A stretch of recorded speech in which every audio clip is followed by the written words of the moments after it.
In the name of Allah, the most gracious, the most merciful. Assalamu alaikum wa rahmatullah. Welcome, my beloved students of class 7th, to one more lecture of subject maths. The name of the chapter is Exponents and Powers. It is question number 7 and question number 8 of exercise 13.1, which we are going to solve today. With these questions, exercise 13.1 would come to an end. And regarding this exercise, dear students, मैं आपके साथ इस exercise के related assignments share करूँगा और उन assignments का आप जवाब लिखने की कोशिश करें। तो क्वेश्चन नंबर 7 जो है सिंप्लीफाई। क्वेश्चन 6 में मैंने आपको बताया था सिंप्लीफाई हम बोलते हैं आसान बनाने को, हल करने को, एक्सपैंड करने को, ठीक है ना। इसी तरीके से क्वेश्चन नंबर 7 में भी हमने सिंप्लीफाई करना है। तो पार्ट ए जो है that's -4 raised to the power 3. Okay, this means ये -4 जो है, ये -4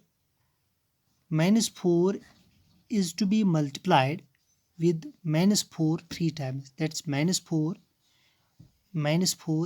into -4, ठीक है ना। तो हम उसको एक्सपैंड कर रहे हैं। प्यारे बच्चों, आप याद रखें, माइनस जब भी हम माइनस को इवन टाइम्स, जैसे 2 बार, 4 बार, 6 बार, 8 बार, 10 बार, इवन टाइम्स जब भी हम इसको मल्टीप्लाई करते हैं तो ये पॉजिटिव बन जाता है, ये प्लस आता है। तो यहाँ पे ये ऑड टाइम्स है, ये 3 बार है। जब भी हम माइनस को 3 बार, 5 बार, 7 बार या ऑड टाइम्स मल्टीप्लाई करेंगे वो नेगेटिव बन जाता है, ठीक है ना। तो यहाँ पे देखिए आप, minus into minus plus, 4 4 jar 16 into -4, यानी इन दो -4s का जब हम मल्टीप्लाई करते हैं तो +16 आता है, क्योंकि माइनस को इवन टाइम्स मल्टीप्लाई किया जाता है, इंटू -4। अब 16 को -4 से मल्टीप्लाई किया जाता है, इट बिकम्स -64, ठीक है। So when we expand -4 raised to the power 3, it becomes equal to -64. This is simplify. इसके बाद पार्ट बी है -3, इसके ऊपर पावर कुछ भी नहीं है, that's 1 into 2 raised to the power 3. This means ये -3, क्योंकि उसका कोई एक्सपोनेंट नहीं है, कोई पावर नहीं है, इसके ऊपर सिर्फ पावर 1 है, so it is -3. 2 raised to the power 8 means 2 is multiplied 3 times with 2. This is equal to, this is -3 into 2 2s are 4, 4 2s are 8. अब 3 और 8 का मल्टीप्लाई करते हैं, इट बिकम्स 24. दिस इज -24, क्योंकि 3 के पास माइनस है। Then there is part C.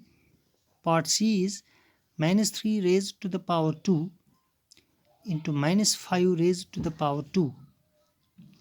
This means -3 is multiplied 2 times, -3 into -3 with itself, okay, into -5 is multiplied 2 times with itself. This is equal to, अब यहाँ पे देखिए आप, -2 बार मल्टीप्लाई हुआ है even time, so it becomes plus 3 3s are 9 into यहाँ पे भी -2 बार मल्टीप्लाई हुआ है, so it will become plus 5 5s are 25. अब +9 और +25 को मल्टीप्लाई करेंगे, 9 5s are 45, carry I over, 9 2s are 18, 18 plus 4, that's 225 when we multiply 9 and 25, okay. Then there is part D. Part D is -2 raised to the power 3 into -10 raised to the power 3. So this implies that -2 raised to the power 3 means -2 is multiplied with itself 3 times. So this is -2 into -2 into -2. okay, into minus 10 raised to the power 3 means minus 10 into minus 10 into minus 10, okay.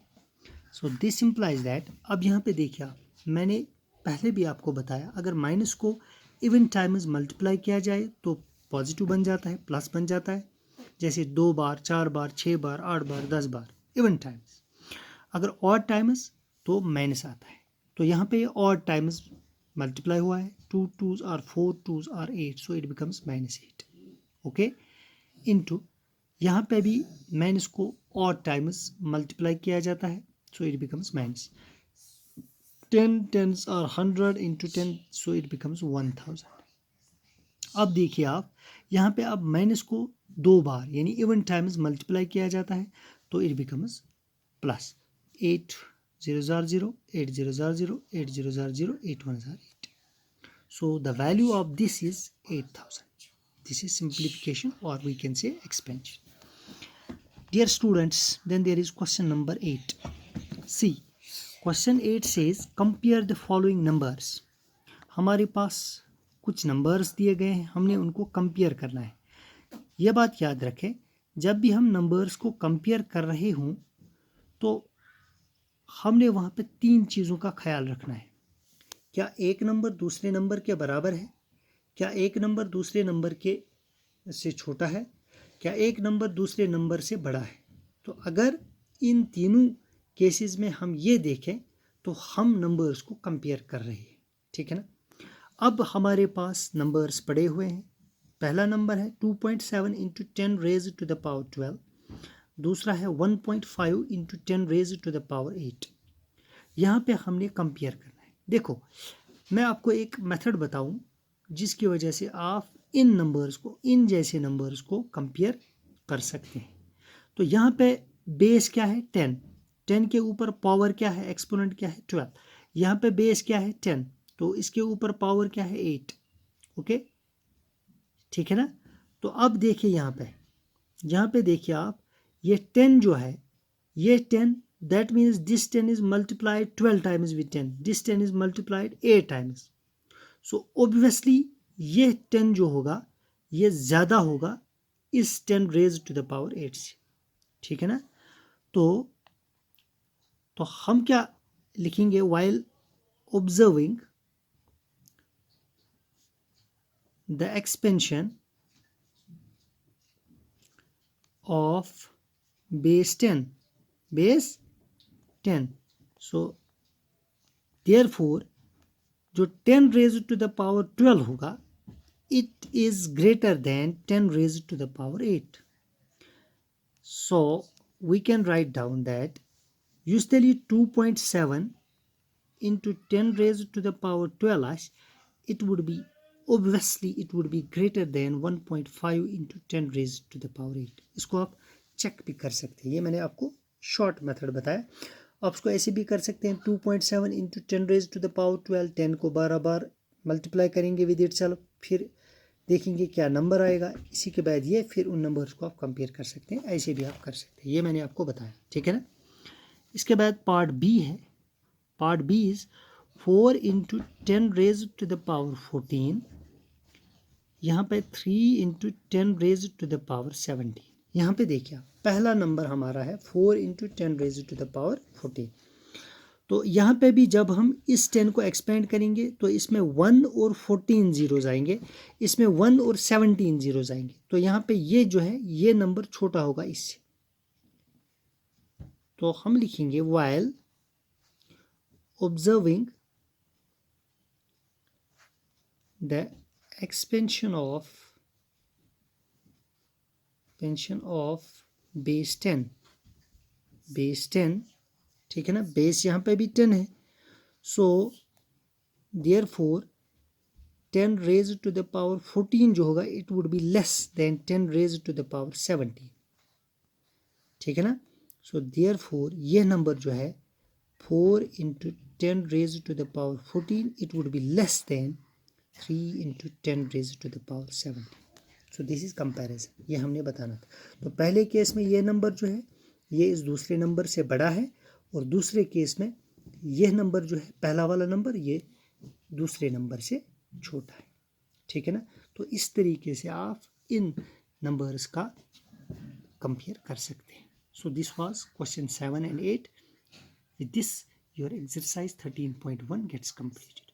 Note down these questions on your notebook. Thank you very much.